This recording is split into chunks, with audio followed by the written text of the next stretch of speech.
in the previous course, we discovered together what the Java language is. In this course, we will see how to install Java on our PC. Let's go.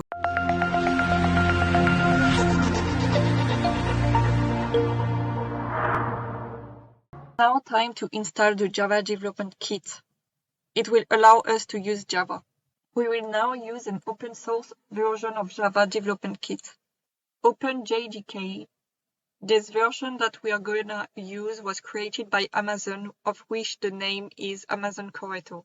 We are also gonna use IntelliJ IDEA, which is a kind of word processing application, but it is made to create programs. It is a very powerful software that contains multiple features for beginners and professional developers. It's also beginner friendly.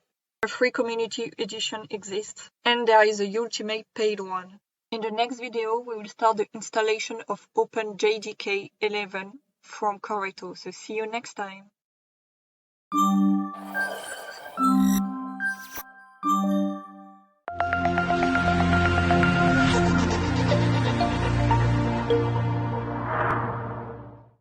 Hello everyone. As we saw in the previous video, we will start downloading and installing Amazon Corretto JDK 11 for Windows. So first we go on the search bar on Google and we look up Amazon Corretto 11 and we press enter. Then we pick the first website that allows us to download it and we click on it. Now we scroll down and as we can see here, we have different operating systems like Linux, Windows, Mac OS. What's interesting for us is Windows. As we can see, there are two versions of Windows, x64 which corresponds to 64 bits and x86 which is 32 bits. To know which version we are on, we go on our search bar, we type 32 and we click here. Here we can see on which operating system we are. I can see I'm on 64 bits. So we download x64 bits, we click on that, and we click on save.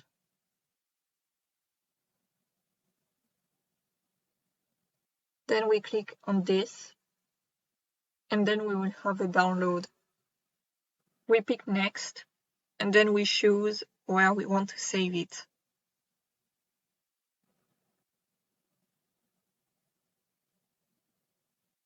I personally want to save it on my hard drive.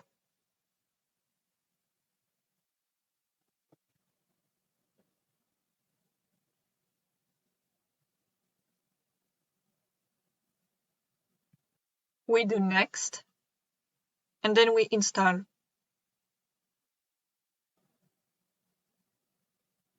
The download is over, so we pick finish.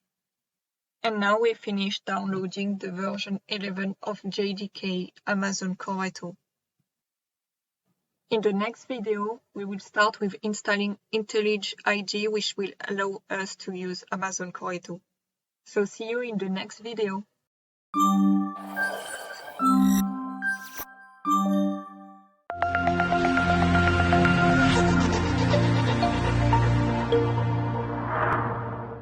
Hello everyone.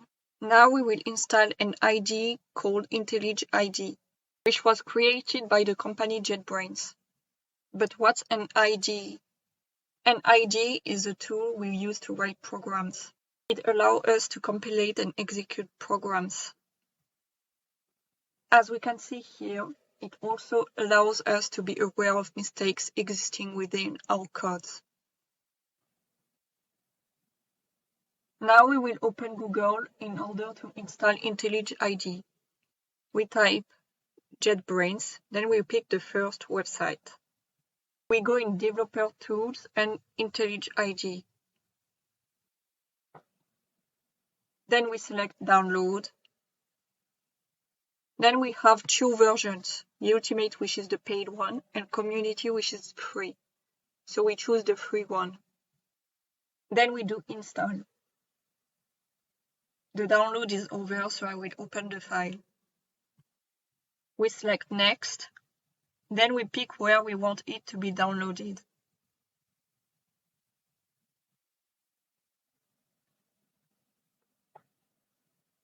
We do next, and then finally install. We click on finish. It should normally start, so we wait a bit.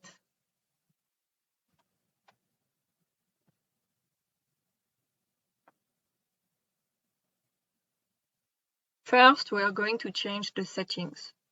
We go in Customize, and here we can choose, for example, if we want the background to be light or if we want it to be dark.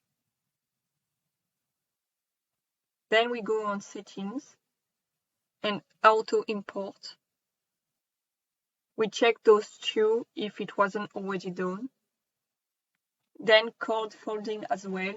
We remove the check on imports. Also on one line, annotations, and generic constructor. Basically, this will make it easier for beginners to use it. Then we end it with OK. Now we finished to install IntelliJ IDE. In the next video, we are going to start writing our first program, which will be saying hello world. So see you next video.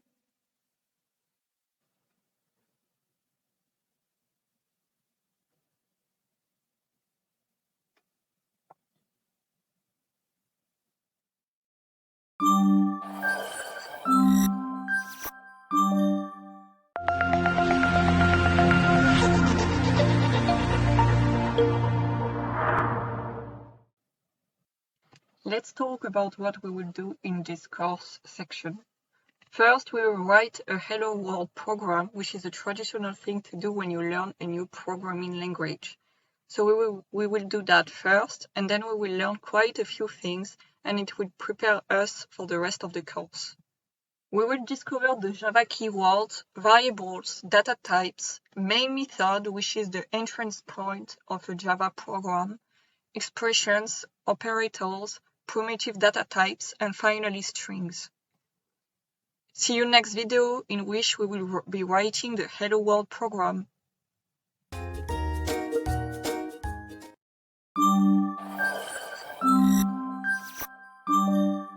Hello, today we will write our very first program named Hello World, which is a traditional thing to do when you learn a new programming language. Are you ready? Then here we go.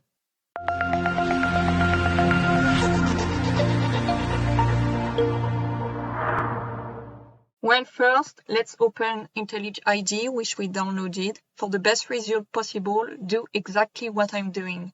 Don't just watch me do it, because the more you do it and the more you will learn from it. I will go here and click on New Project. You have to make sure that Java is selected here and that the SDK project has the version 11 of Amazon Corretto. Then we click on Next. Then Next again. This is where we define the project's name and where it will go on our device. We are going to name the project here, which will be Hello World. Then we pick the project location. You can pick whatever you want. I will pick desktop.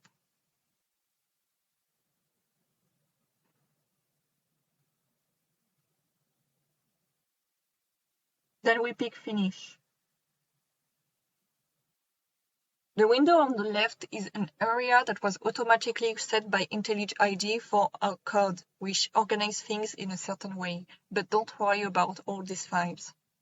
We will go here and click on the small sign. What we want to do now is creating our first class of Java programming. What's a class? It is a category of items which share the same attributes. They distinguish themselves with their types and their qualities. We will do a right-click on this folder and click on New, then Java class.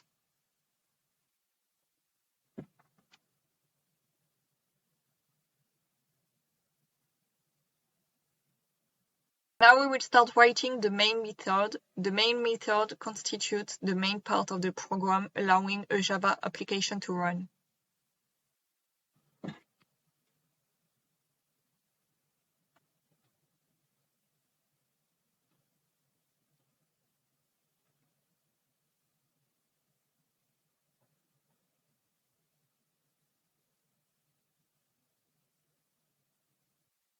Public indicates that the method can be called by any item.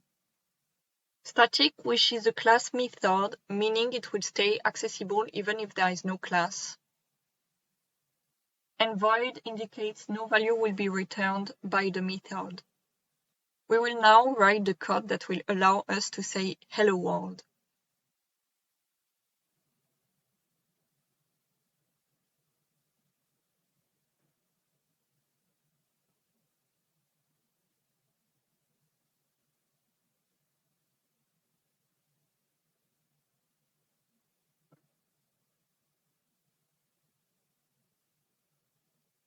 Then we click on run hello.main.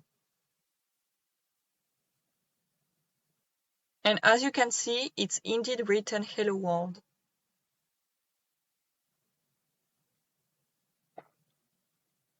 That's all for our first program. In the next video, we will see what variables are and how to use them. So see you next video!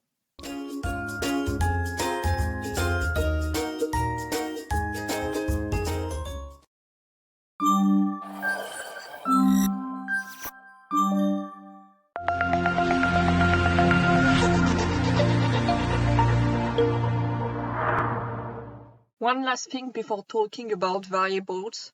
In the previous video, we wrote hello world, then we made it show up. A reminder to display hello world.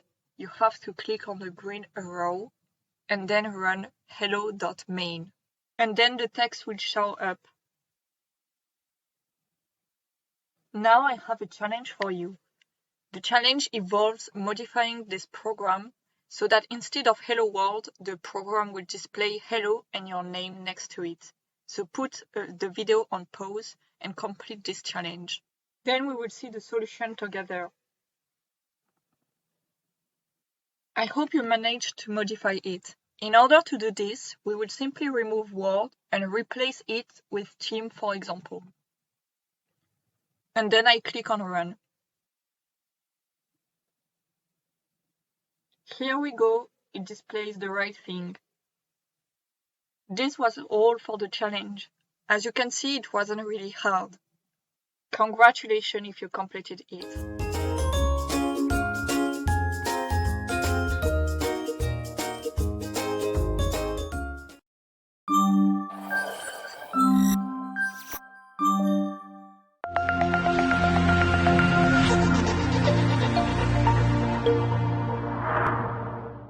Using variables. What's a variable first of all? Variables are a way of storing different information in our device. The variables that we define can be accessible through the name we give to them, and the computer will be in charge of determining where the variables will be stored, in the computer's RAM, for example. Variables, just like the term indicates, can be modified. In other words, its contents are variable. Different types of data that we can define for our variable exist, just like Boolean, which is a logical value, so true or false. Short, int, and long, which are whole numbers, meaning they have no decimal point.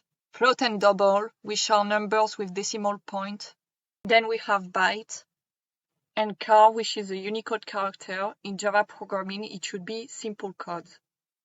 In the next video, we will start writing a variable. So see you in the next video.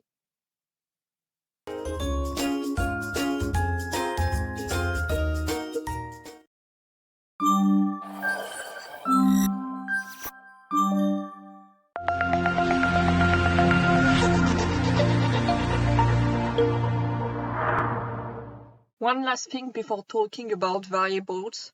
In the previous video, we wrote hello world, then we made it show up. A reminder to display hello world. You have to click on the green arrow and then run hello.main. And then the text will show up. Now I have a challenge for you. The challenge involves modifying this program so that instead of hello world, the program will display hello and your name next to it. So put the video on pause and complete this challenge. Then we will see the solution together. I hope you managed to modify it. In order to do this, we will simply remove world and replace it with team, for example. and then I click on Run. Here we go, it displays the right thing. This was all for the challenge. As you can see, it wasn't really hard. Congratulations if you completed it.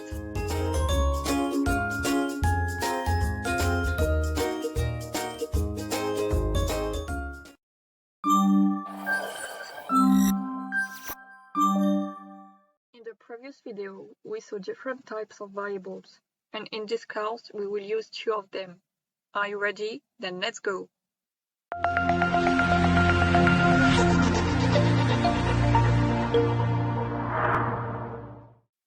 First, we delete this, then we will create a type int variable that will be named new, and we will assign the value 5 to it.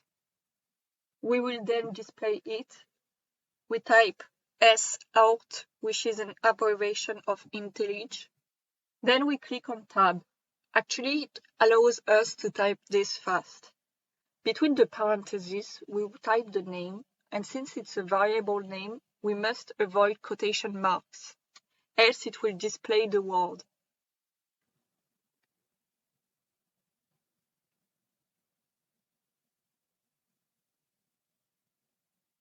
However, we want the value 5, so we have to avoid those marks. And as you can see, we have the value 5 here. We will write another variable, which is double type. We will call it number and assign the value 10. We display it.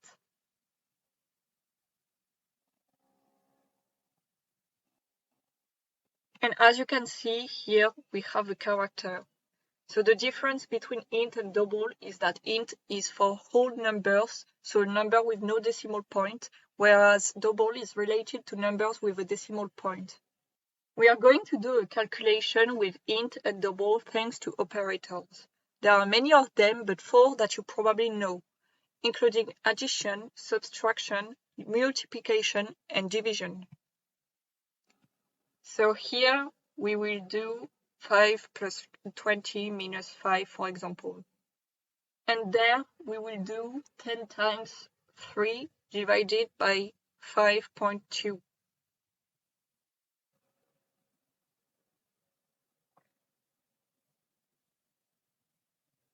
Well, that's all for this video. Only the easiest ones have been shown in this video. There's much more difficult than this. In the next video, we will see what operators are. So till next time.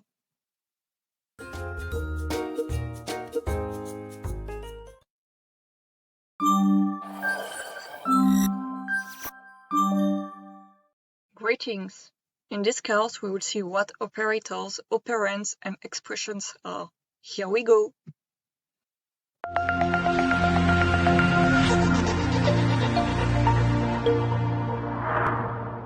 So what are operators? Java operators are special symbols that realize specific operations on 1, 2, or 3 operands. Then it sends the results. Many other operators exist in Java. So, what are operands? Operand is a term used to describe any item which is used by an operator. For instance, x and y are operands, while plus is an operator.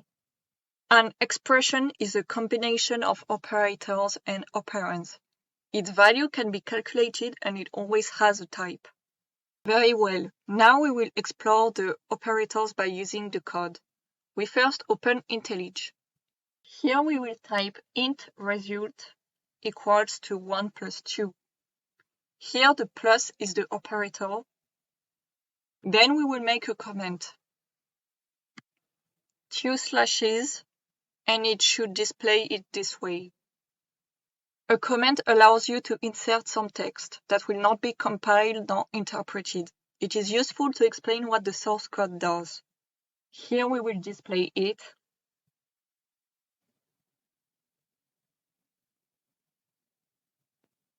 We add a plus, which is a concatenation. Allows us to concatenate character strings, meaning it will put them end to end.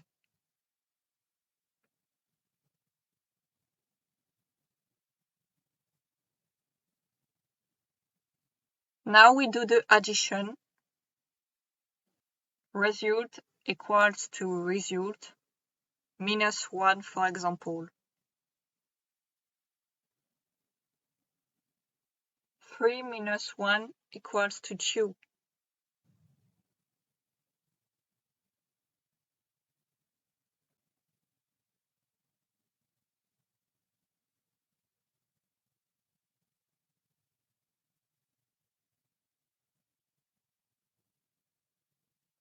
Now we will multiply, so result equals to result times 2. So 2 times 2, which is equal to 4.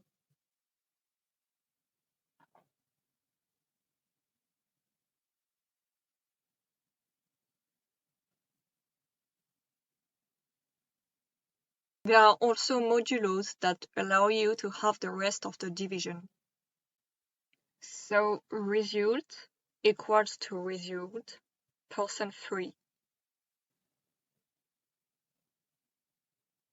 So 4% 3, which is equal to 1.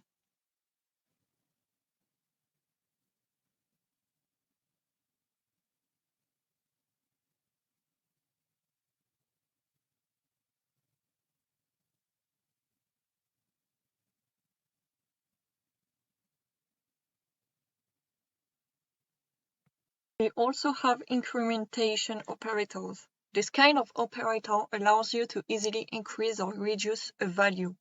For example, we do result equals to result plus 1.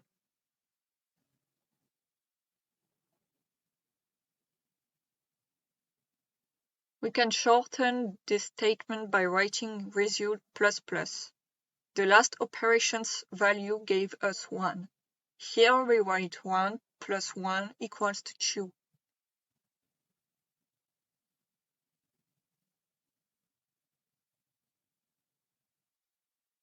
We are going to use the last value, which is 2.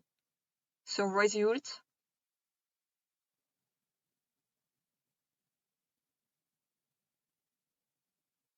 two minus 1 equals to 1.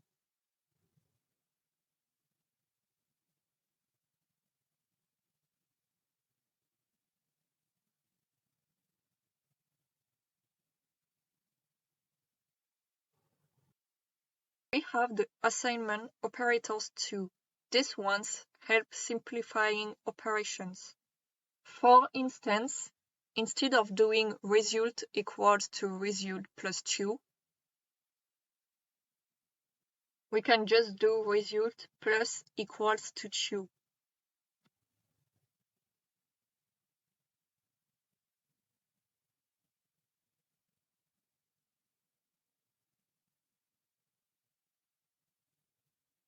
And it is the same for subtraction, multiplication, division, and modulo. It was all for this video. See you next time.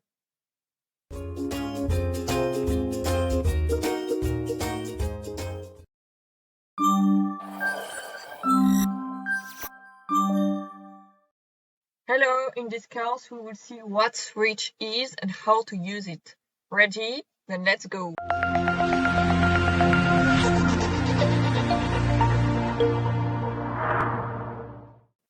We will open IntelliJ. You can create a new project if you want.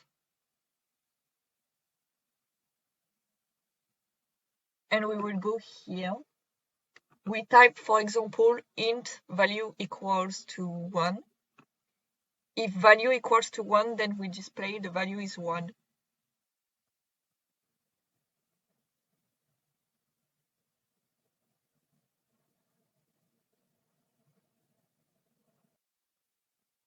Else, if value equals to 2, then we display the value is 2.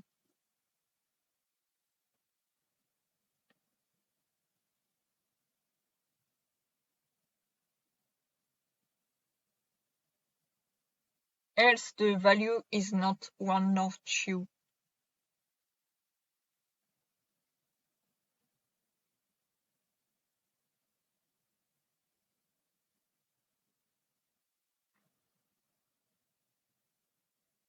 Now we run the program.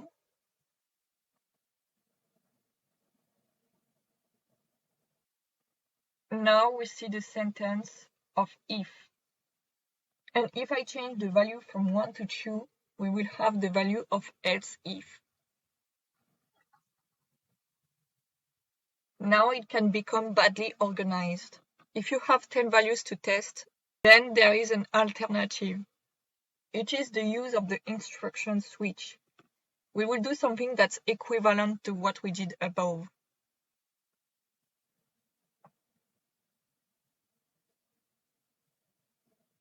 We use switched, so in switch value equals to 1.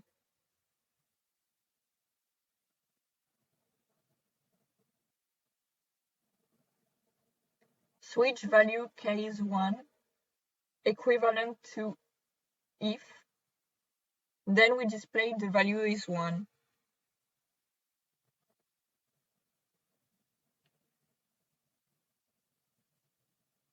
We then type break. The instruction break helps the program to output the instruction switch.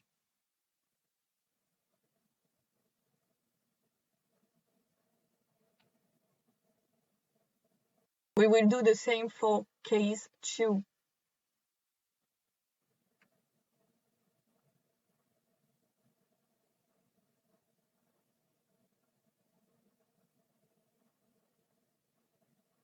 And default, it's like else.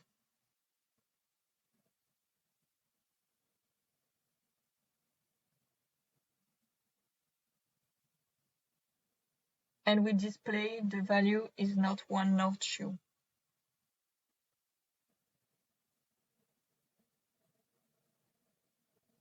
Now we scroll up and comment since we don't need any more.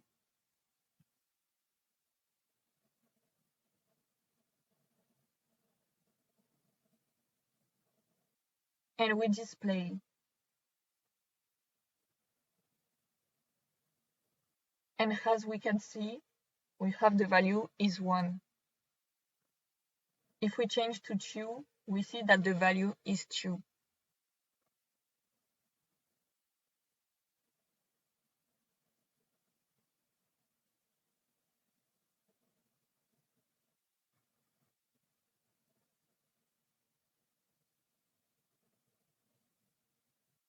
Well, it's all for today. In the next video, we will do an exercise regarding switches. I hope you're ready. See you next time.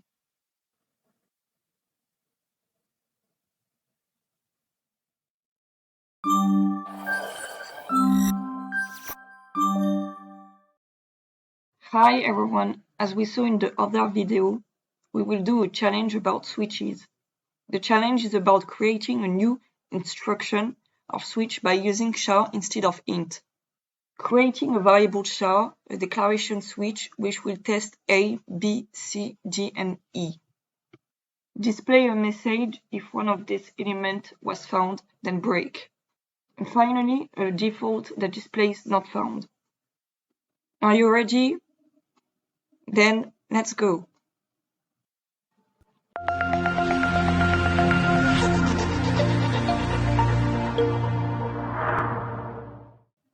Now we will do a correction. We go here and we type, for example, char value is equal to A. As a reminder, char is a Unicode character surrounded by simple codes. Then we type switch. Between parentheses, the variable char value. Then case A.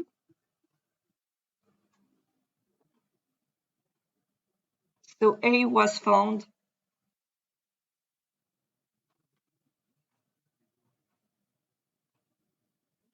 Break. We do the same for case B. So B was not found.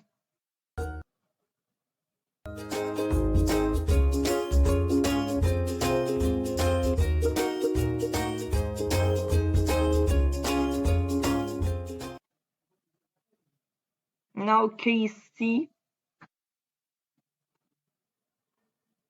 case D, and case E.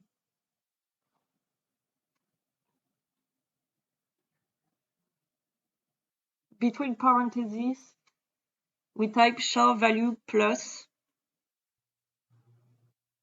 was found.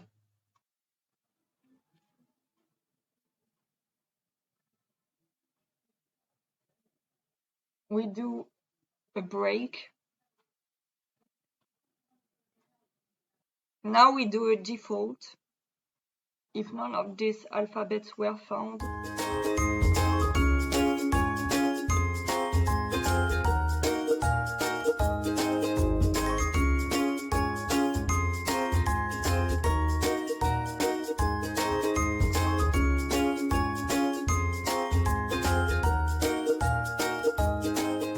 And then break. And now we can test. And as we can see here, A was indeed found. If I exchange with B, B was found. And if I try E,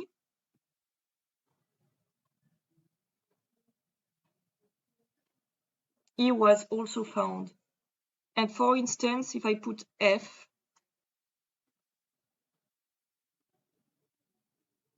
wasn't found because it's not in the case. And if I try the small a, it will not work either, since we declared capitalized A in the case. It was all for this small challenge. As you could see, it was quite easy to do. See you next time!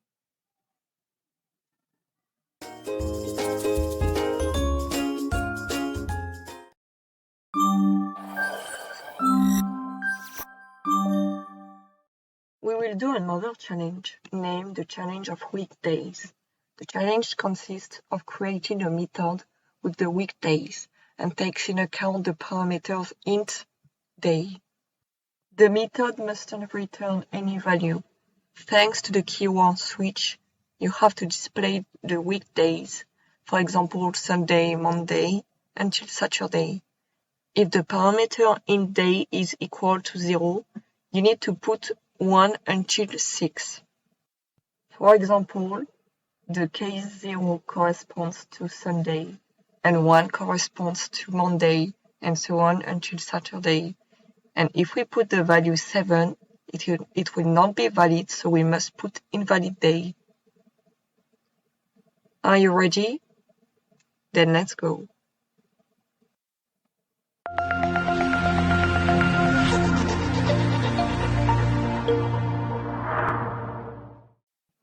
I hope we managed to find a solution to this challenge. We will do it together. You can create a new project if you wish to. So we go here and we will do private static void and weekdays. Between parentheses, in day. And then under this, we type switch between parentheses, day. Case 0, display Sunday.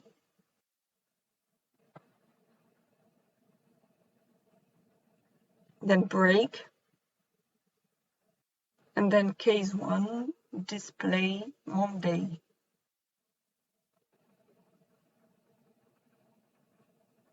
And then break. Then case 2,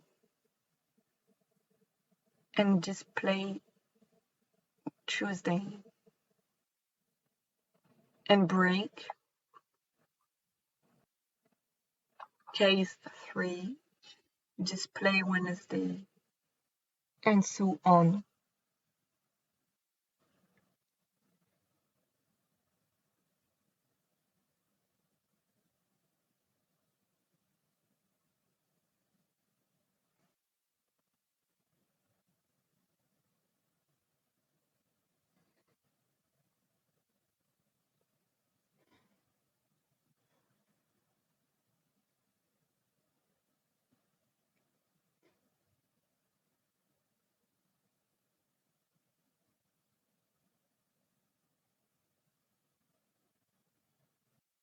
And finally, default display invalid if the user uses 7, for example.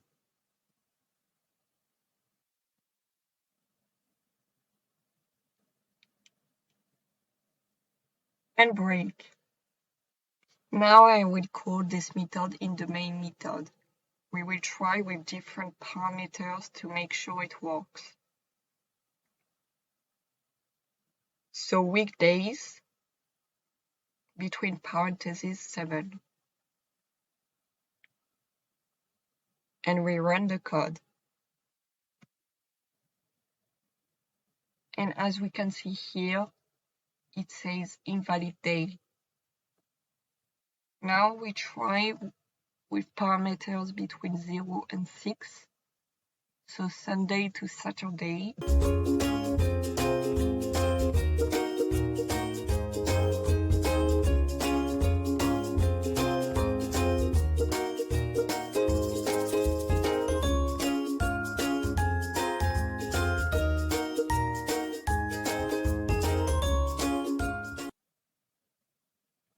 As we can see, we have the right result. It's all for this challenge. I hope you did it right and that it was not too hard. See you next time.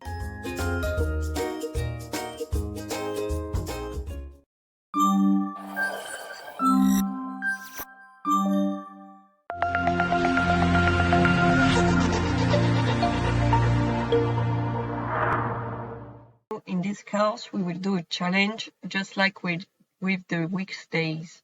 The challenge consists of writing a method called number of words. The method has a number of parameters, that is the whole number. The method has to display 0, 1, 2 until 9 or other. If the number of parameters int is 0, 1, 2, 9 or any other number including the negative ones, then you can use the instruction if, else or switch or whatever is the easiest to you. And the method number of words has to be public static. Ready? Then do it. I hope you managed to do it. Now we will do the correction. We create a method number of words. Public static void number of words between parentheses int number.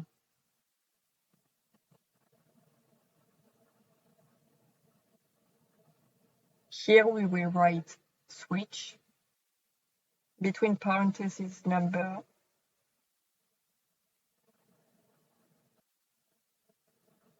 we do the case 0 that will display 0.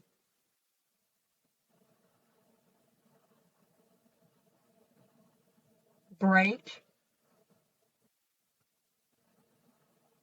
case 1 that will display 1.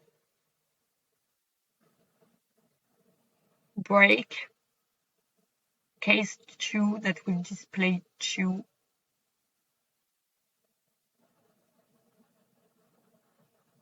Break and so on.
Until 9.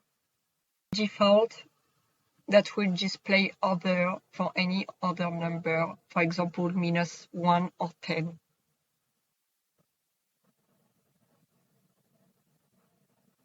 and break. Now we will test the method in the main method. So we try number of words -1, for example. Number of word 0.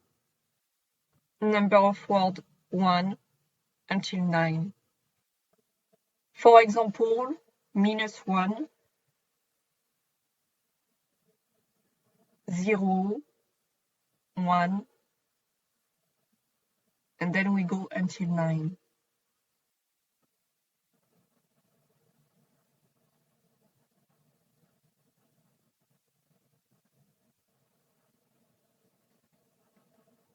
Then number of word 10. And we run the program. And as you can see here, we have the result. It was all for this video. See you next time.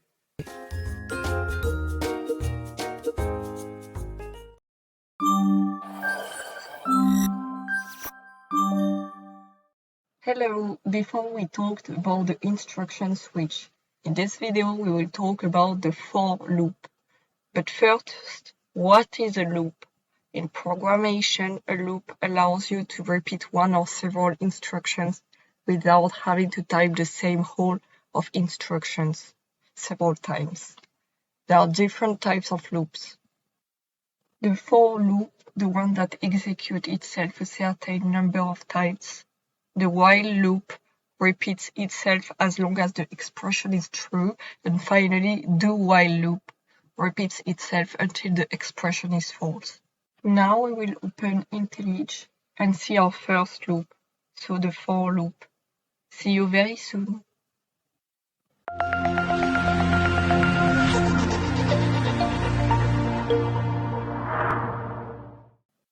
We will do an example of a for loop that repeats an instruction 5 times. For between parentheses int I equals to 0, semicolon, and less than 5, semicolon again, and I++. Here it is the initializing. It is an expression that initializes the loop. It declares an iterator in general. And here it is the ending, an expression that is estimated before each loop execution. If it is estimated on false, the loop stops. And finally, an increment. It is an expression that is estimated each time an iteration is done. Now we will display bonjour 5 times. As we can see here, the equivalent code without using a loop would be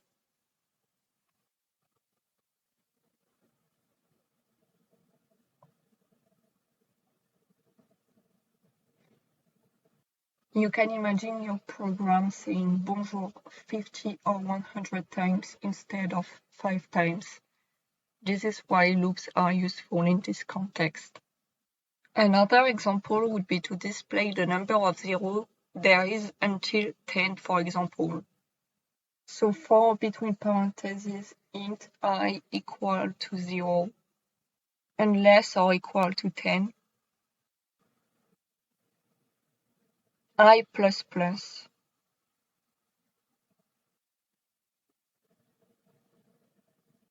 And we display I.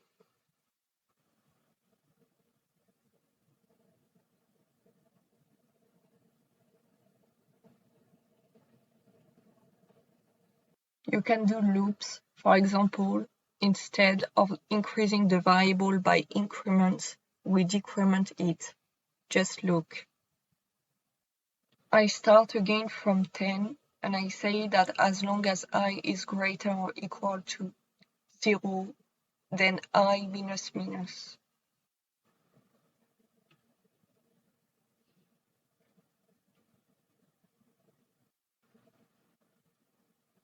Well, it was all for this video. In the next video, we will do some exercises about the for loop. It is very simple, don't worry. See you!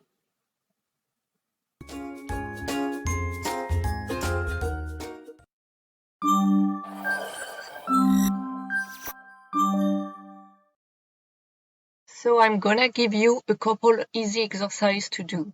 The first one is about creating a loop that will display 0 to 100, and the second one the opposite, so 100 to 0. Are you ready? Okay then.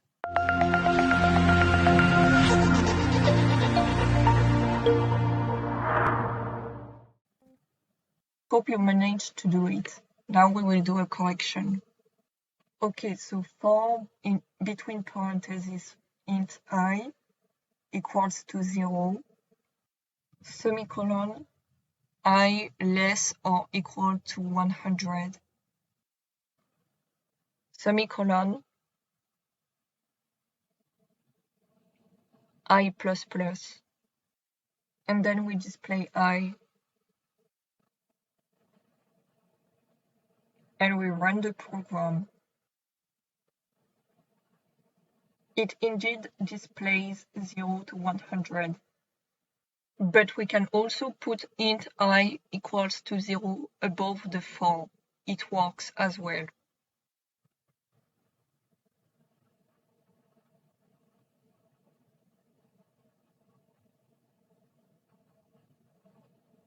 As we can see here.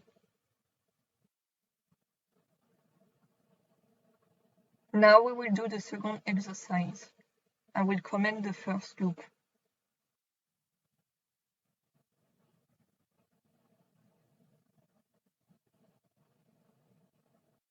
And I will change the variable int to 100.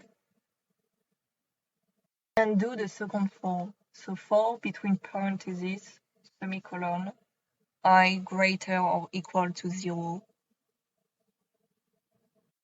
semicolon, I minus minus, so we decrement I. And we display the variable I. Finally, we run the program.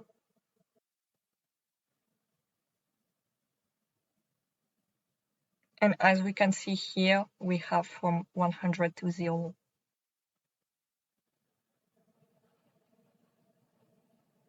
It was all for this lesson. As you could see, it was very easy to do. In the next video, we will see the while loop and then the do while loop. See you next video.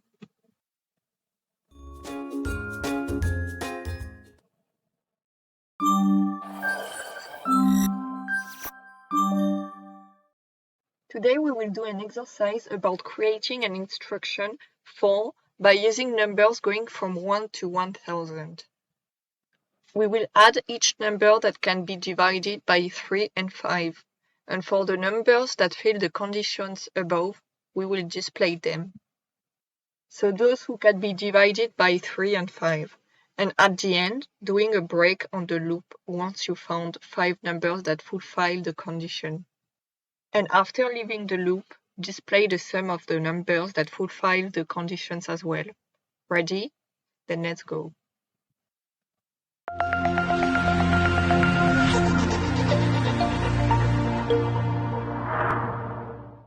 We are going to create two variables and initialize to 0.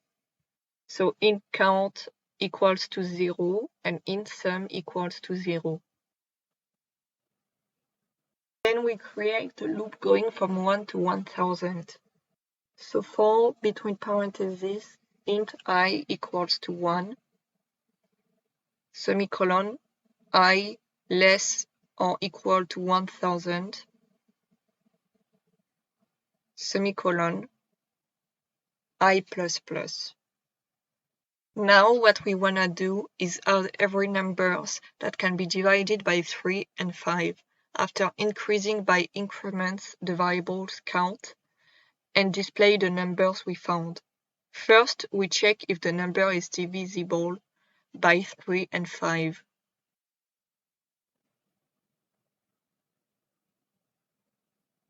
We will go here and type if parentheses and parentheses again I %3 equals to 0, and parentheses again, I %5 equals to 0.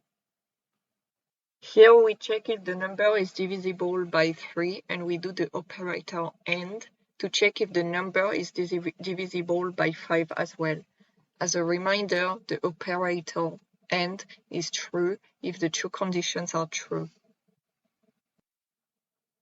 We increase by increments the variables count, so count plus plus and sum plus equal to I. That will add the value as we go along so that we can display it. And we display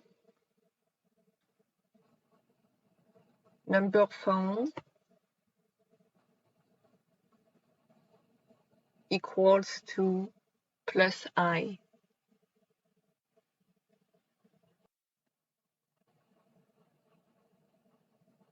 What we want to do now is do a if that will do a test in order to see if we really found 5 numbers. So if parentheses count equals to 5, and then break. So if we found 5 numbers, we get out of the for loop.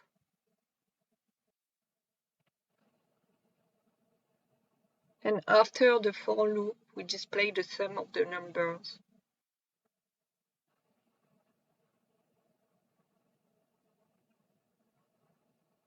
Now we run the code.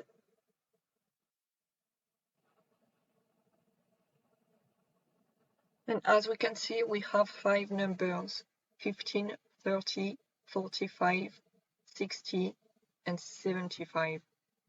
They are divisible by 3 and 5. And finally, we have the total of all those 5 numbers. It was all for this challenge. See you next video.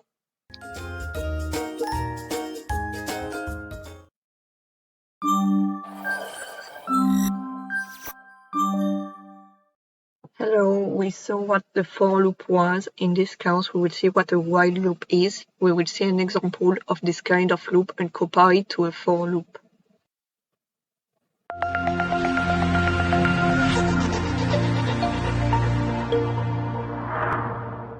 We will go here and type in count equals to 1, while between parentheses count is different from 6.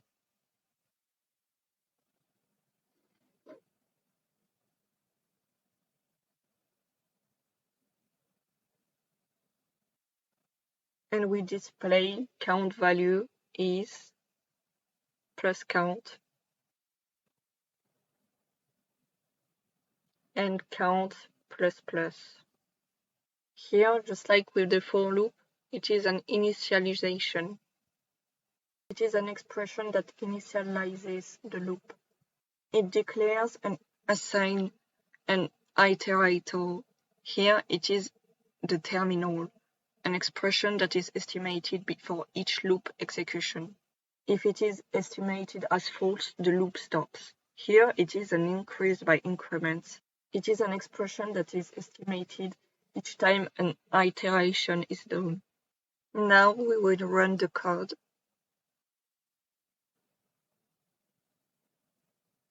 As we can see here, it is from 1 to 5 because it is different from 6. If it was different from 7, it would have been from 1 to 6. And now we will see how we can do it with the for loop. So for between parentheses, count equals to 1, semicolon, count is different from 6, semicolon, count plus plus.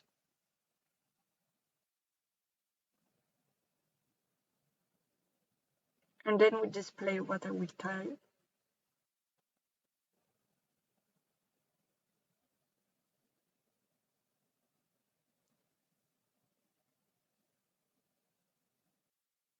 Now we run the program again, but first we will put a sentence in order to distinguish both.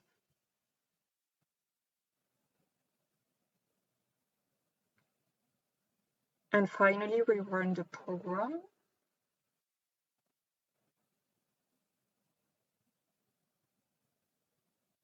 And as we can see, it is exactly the same. It was all for this video. As you could see, it wasn't that complicated to understand. In the next video, we will see what do while is. And it really looks like while. See you next time.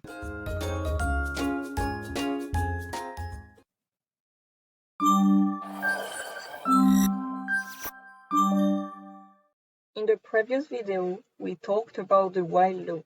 Now we will talk about the do while loop. Are you ready? Let's go.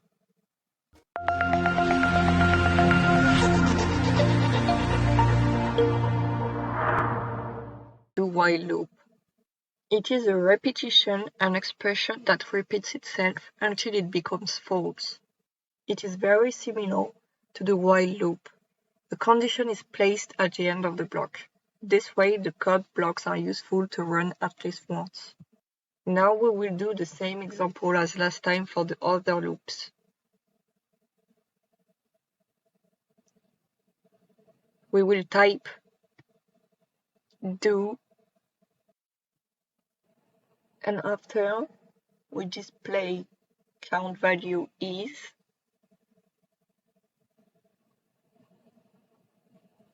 count plus,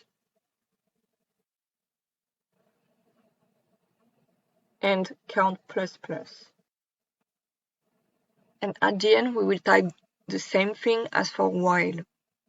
So while between parentheses count is different from 6.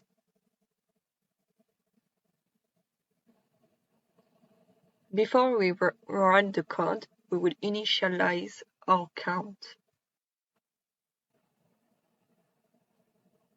And we will display a message that will allow us to separate it from the other loops. And we run the code. And as we can see, it is exactly the same as with other loops. Just like for the for and while loops, here it is an initialization. It is an expression that initializes the loop. Here the ending and expression is estimated before each loop execution. And finally an increment, an expression that is estimated each time an iteration is done. It was all for the loops. See you next time.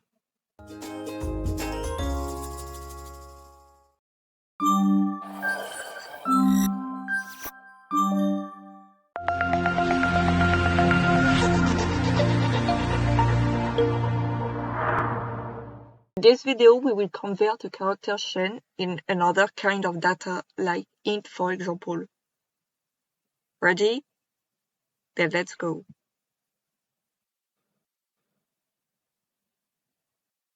As you can see, I created a new project. I come here and I declare a variable of type string with 2021 as value.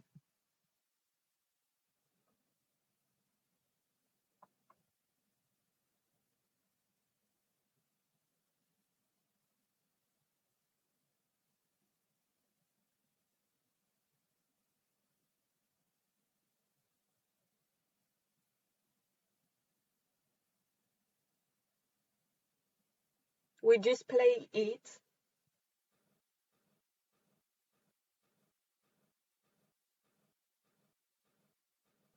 between quotes, number string is equal to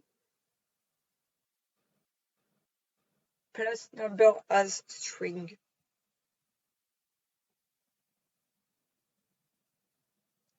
So it is a string and not a number, and the goal is to convert it as a number. But first, we will run the program.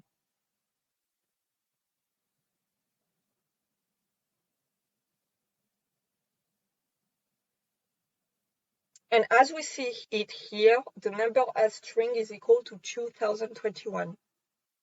Now we will convert it as a number, and there is a method. We go here and we type, for example, int number is equal to integer dot parse int And between parentheses, we put number as string. And we display number between quotes and plus number. We run the program and number is equal to 2021 now. Now what we will do is add 1 to the two variables. So number as string plus equal to 1 and number plus equal to 1.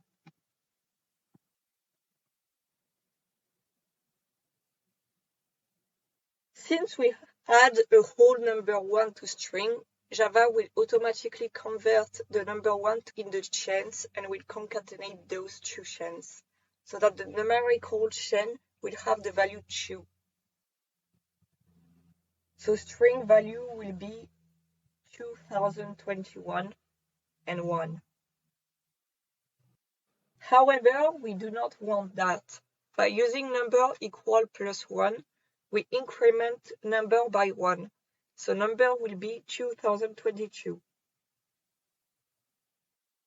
Now we display the two variables.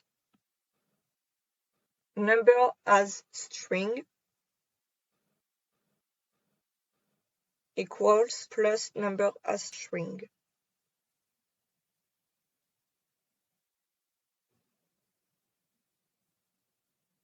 And finally, we display number is equal plus number.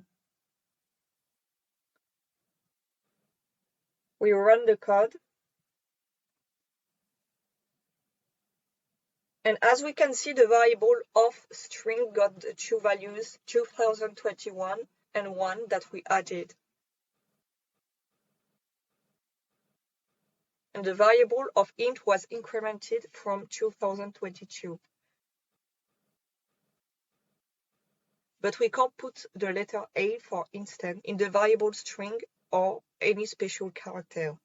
Else, if we do that, we will have an error, because int will not be able to convert them since they are not numbers. It was all for this video. See you next time.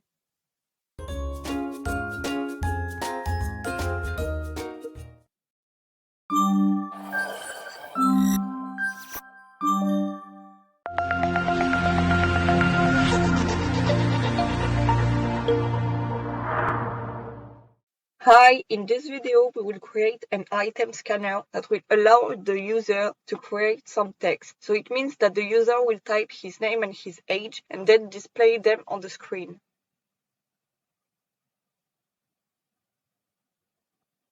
As we can see, I created another project. We go here and type scanner with a big S. You have to make sure the class was imported here. Then scanner with a small s equals to new scanner between parentheses system.in. So scanner is one of the built-in classes, and Java will allow us to read the user's entries. New. This keyword allows us to do an instance, and scanner means we create a new item of scanner type. We display enter your name,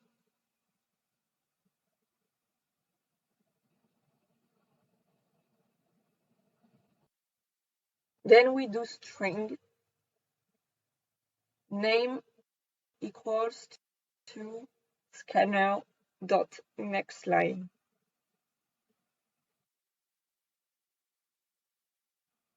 Scanner.nextLine will let the program wait until the user enters something. Whenever the user writes and then presses enter, the name given will affect the variable name. Then we will display your name is plus name.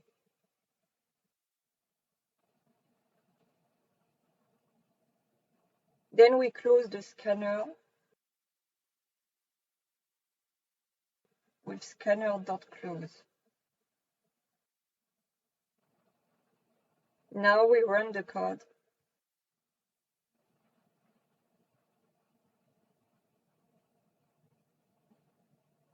We get enter your name, and we will type Tim, for example, and indeed it says your name is Tim.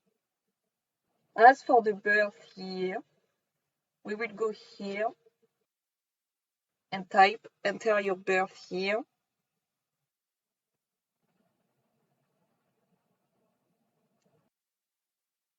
Then I do int year, so année, is equal to scanner.next int.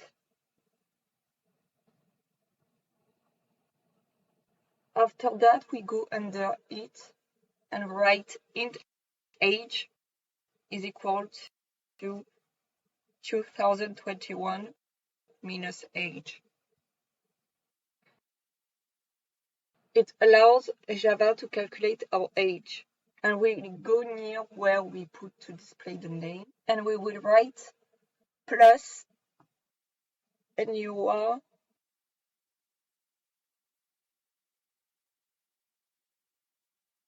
plus age plus 1. Finally, under int, we write scanner.nextLine.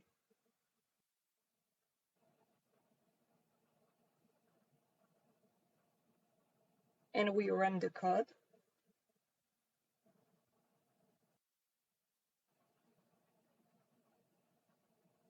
We enter our birth year and our name, and it displays your name is Tim and you are 22. It was all for this video. See you next time.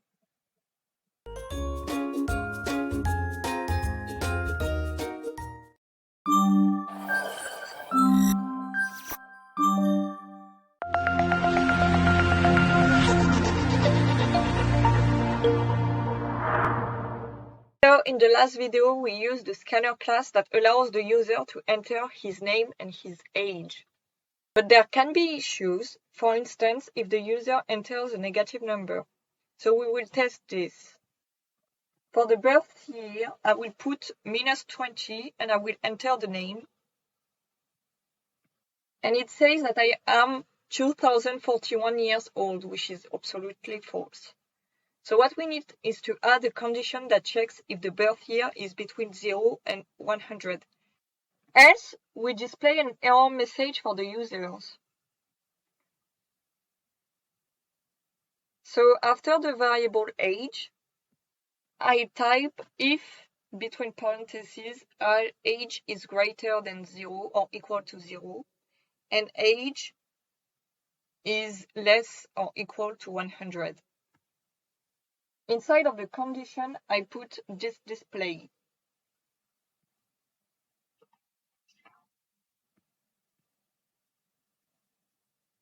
Else, I put an error message in order to say that the birth year is invalid.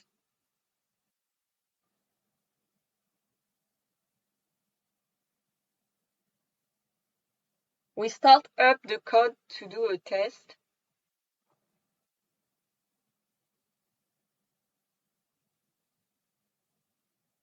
And as we can see, the birth year is invalid.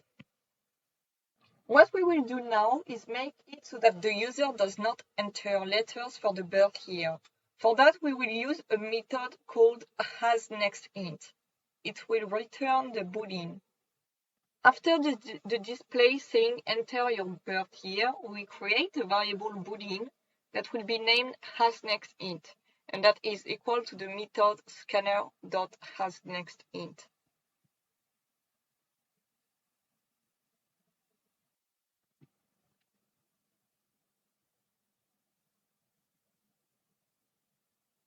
So the method hasNextInt will ask the user an entry and then check if it is an int. If it isn't, it will return false. What we need to do now is to verify if our boolean is true, and if it is the case, we can continue our calculation. If hasNextInt, between parentheses, and then we copy past all of this besides the clause. Then we do an else in case the user enters something different from an int. For example, we can put unable to analyze the birth here.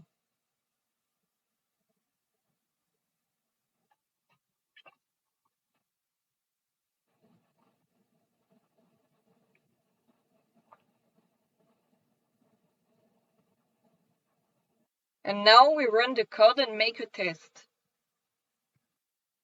As we can see, it says unable to analyze the birth here. So now if I do another test, and for example, I write 60 and as my name Tim, it should be displaying invalid birth here.